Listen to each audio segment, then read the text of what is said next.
waxaan soo helay maanta aan idin tusayaa ninkii 19 ninka la yidhaahdo Samuel ayaa wuxuu kusoo qoray Twitterka shalay toole, idinku waad ka arki kartaan.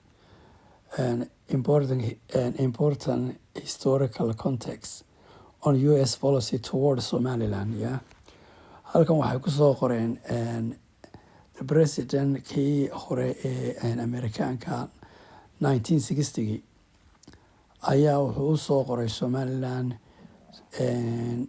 on June 26 1960. Yeah, I mean on June 26 1960 wuxuu ku yiri congratulations the independence of Somaliland never transfer its sovereignty to another state. Waka sawirka halkaa idinka muuqda presidentkii hore ee 60kii Somaliland ogolaaday. Somaliland America hore u ictiraaftay way ogyihiin wataa waraaqdii uu gacantiisa kusoo qoray sawirkiisa wakaa. waxaan u maleynayaa inuu kii barigii maalintii dhaweyto dhintay inuu yahay ninkaasi. wataa waraaqdiina waad akhriyi kartaan. Department of State for the press. waraaqdan waxaa lasoo qoray June 26 1960. waraaqda wataa in yar baan idin tusaysa, waxaan idin tusayaa si fudud si aad u akhridaan. soo ma aragtid wakaa page baan idin tusayaa. idinkuba waad ka arki kartaan haddaad tagtaan Google.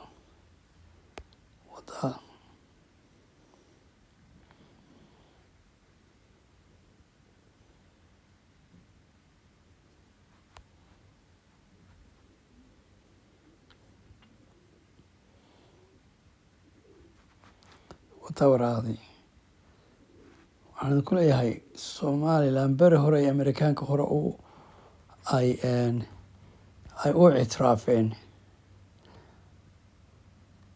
ninka weeye madaxweynihii hore ee Amerikaanka ictiraafay Somaliland bishii 6 26 1960. wataa waraaqdii uu soo diray Hargeysa. uu leeyahay aad baan ugu faraxsanahay inaad la noqoteen waddankiinii. miyaad fahamsan tahay? wataa waraaqdii. alxamdulilah. marka insha allah haddana way hagaagi doontaa. aad baan ugu farxay inaad inta soo waraaqdan. assalaamu calaykum.